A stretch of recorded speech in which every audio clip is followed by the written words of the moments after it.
संसद में आज क्यों हंगामा हुआ? डील पर तनाव और नया प्रस्ताव। आज राहुल गांधी बोल रहे थे संसद में और राहुल गांधी कुछ ऐसा बोल गए कि उन्हें बड़ा जवाब मिला किरण रिजिजू से। सुनिए जरा राहुल गांधी क्या कहते हैं। Ashamed of selling India. Do you have no shame of selling India? You have sold our mother, Bharat Mata. Do you have no shame? आज तक कोई माई के लाल पैदा नहीं हुआ जो भारत को सेल कर सकता है, कोई खरीद सकता है, नहीं हो सकता है। You have sold India.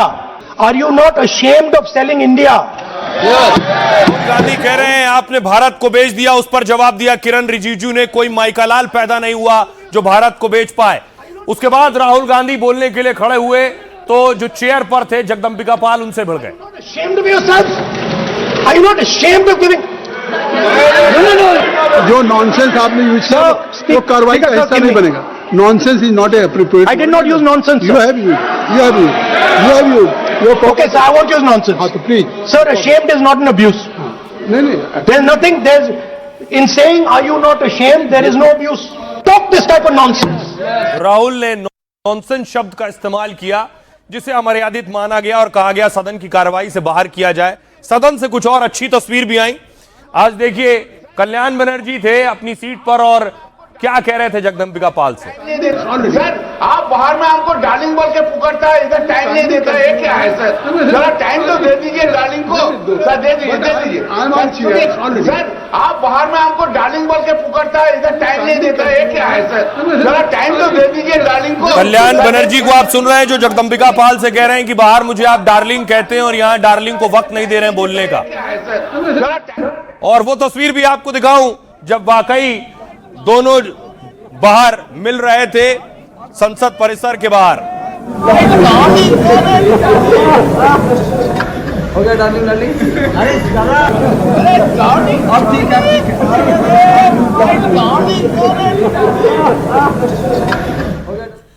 संसद के बाहर जब राहुल गांधी आए तो एक और तस्वीर सामने आई कि प्रहलाद जोशी और अश्विनी वैष्णव खड़े थे। राहुल ने उनका हाथ पकड़ा। I also come and single. Yes, sir. Come, let's stand together. Let's stand together. Let's go together. I also come and single. Yes, sir. Come, let's stand together. Let's stand together. Let's go together. I also come and single. Yes, sir. Come, let's stand together. Let's stand together. Let's go together. Come, do it together. Sir नहीं देखिए मेरे पास data है। मैंने कहा कि मैं authenticate कर दूंगा। डिपार्टमेंट ऑफ जस्टिस फाइल्स हैं, डायरेक्ट प्रेशर है प्राइम मिनिस्टर पे, वो सब जानते हैं। बट मेन बात ये है देखिए बिना प्रेशर कोई हिंदुस्तान का प्राइम मिनिस्टर ये नहीं करता।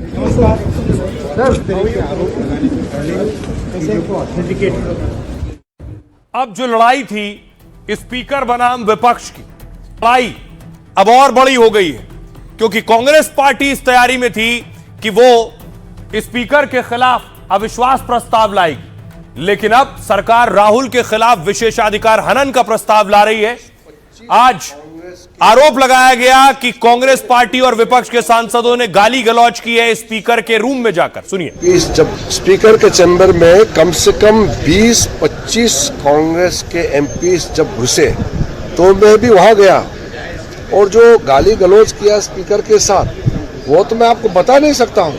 जब स्पीकर को गाली गलौज कर रहे थे उस समय वेणुगोपाल जी भी थे, प्रियंका गांधी भी थी वहां पे, कांग्रेस के सीनियर लीडर थे और वो भी मिला रहे हैं, इनकरेज कर रहे हैं। घटिया लोग हैं।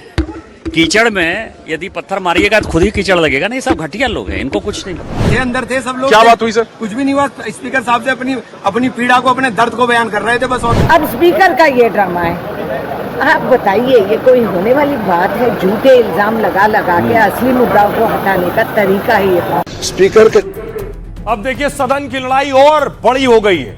एक तरफ अविश्वास प्रस्ताव, दूसरी तरफ विशेषाधिकार हनन। लड़ाई यह है कि स्पीकर के खिलाफ विपक्ष ने अविश्वास प्रस्ताव पेश किया। अविश्वास प्रस्ताव के नोटिस में कई खामियां पाई गई। सुधार के बाद दोबारा नोटिस दिया गया। संसद में इस पर 9 मार्च को चर्चा हो सकती है। 13 फरवरी बजट सत्र का आखिरी दिन है। अविश्वास प्रस्ताव का नोटिस 15 दिन पहले देना अनिवार्य है। 8 मार्च से सदन के दूसरे सत्र की कार्रवाई शुरू होगी। जब तक अविश्वास प्रस्ताव पर सुनवाई नहीं हो जाती है, ओम बिरला ने स्पीकर की कुर्सी पर न बैठने का फैसला किया है। अविश्वास पर बहुमत मिल जाए तो स्पीकर को पद छोड़ना पड़ता है। लोकसभा में 543 सीटें हैं, जिसमें 13 खाली हैं, यानी स्पीकर को हटाने के लिए चाहिए 266।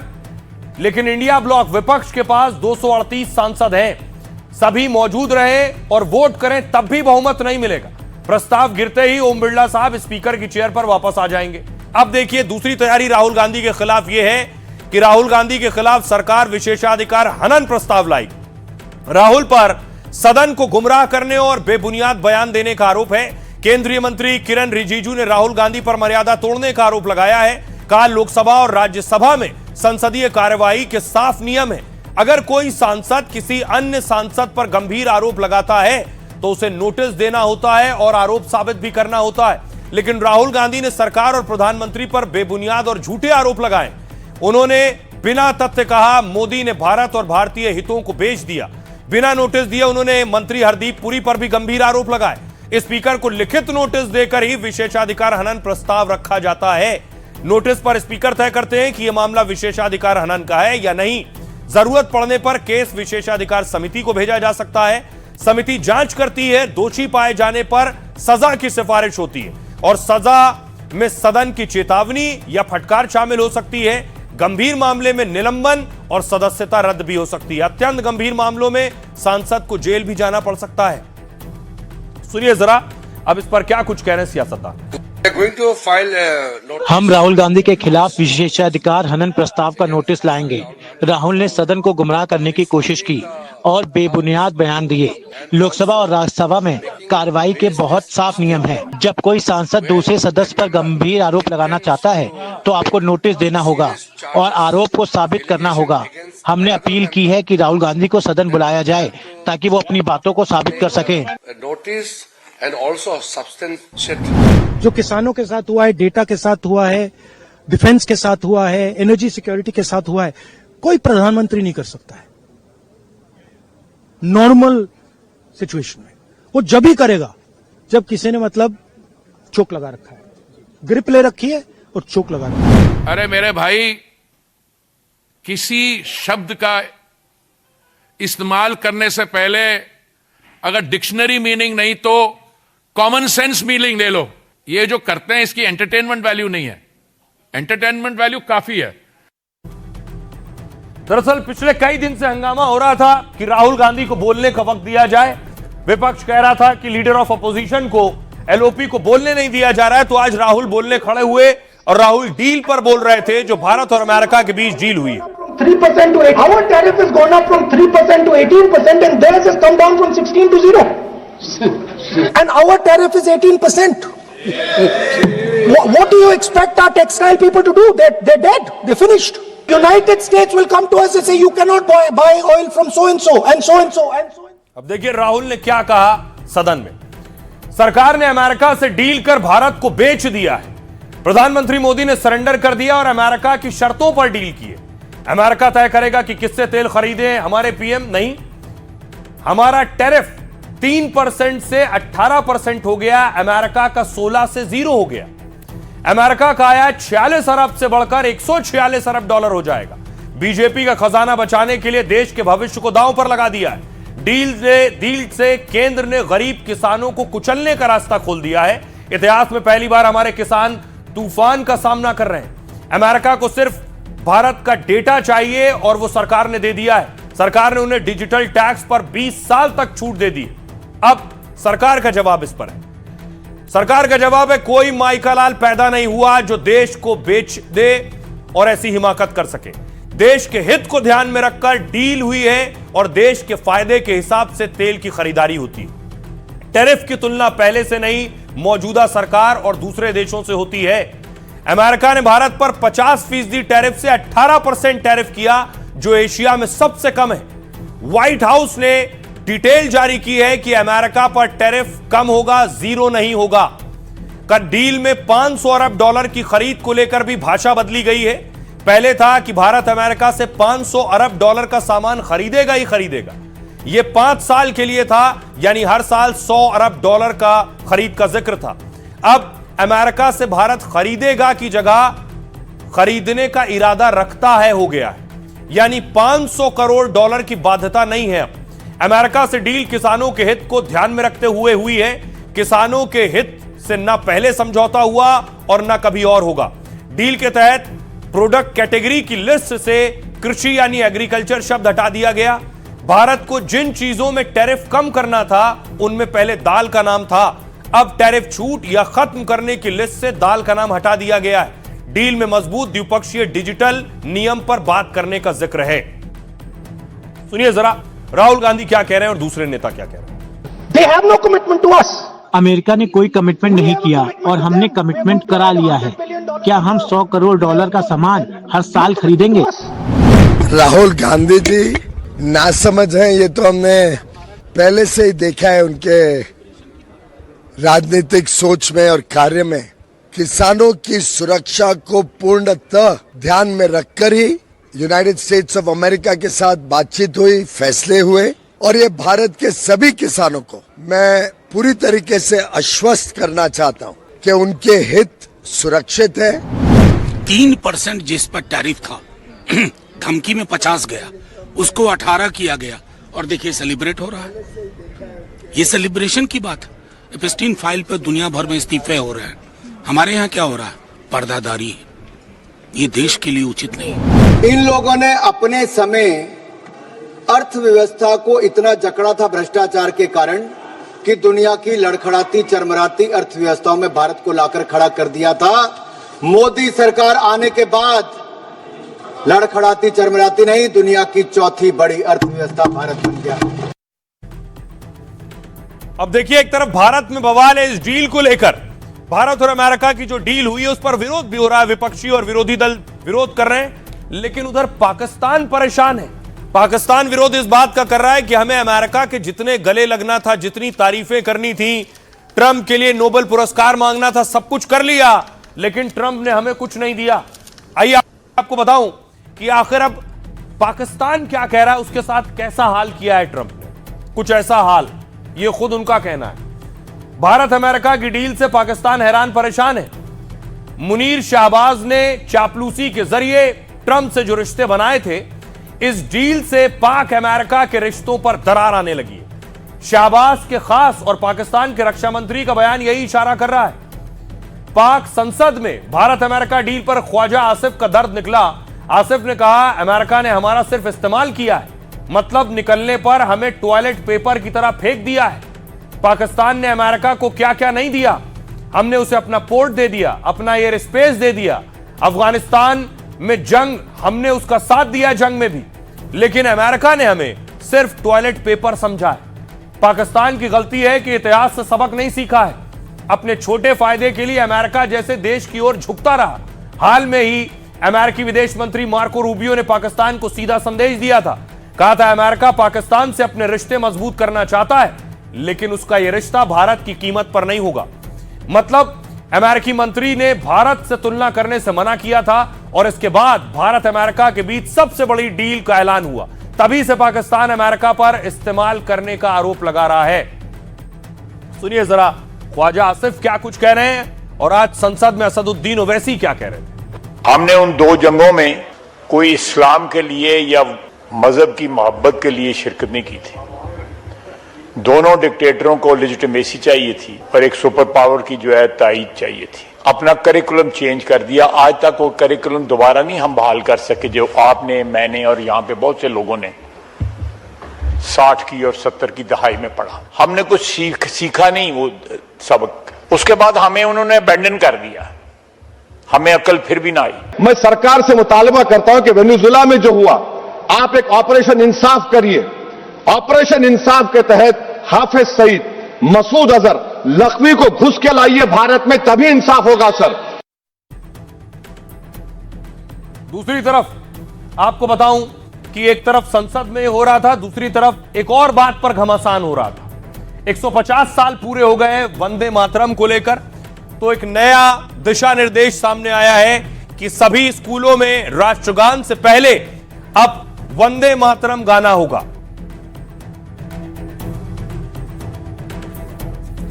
केंद्र सरकार ने राष्ट्रगीत को लेकर नए दिशा निर्देश जारी किए। सरकारी कार्यक्रमों, स्कूल या दूसरे आयोजन में बजाया जाएगा। सभी स्कूलों में दिन की शुरुआत राष्ट्रगीत बजाने के बाद होगी। वंदे मातरम के दौरान हर व्यक्ति का खड़ा होना जरूरी होगा। अगर किसी कार्यक्रम में राष्ट्रगान भी गाया जाना है तो जनगण से पहले वंदे मातरम गाया जाएगा। इस दौरान सुनने वाले सावधान मुद्रा में होंगे।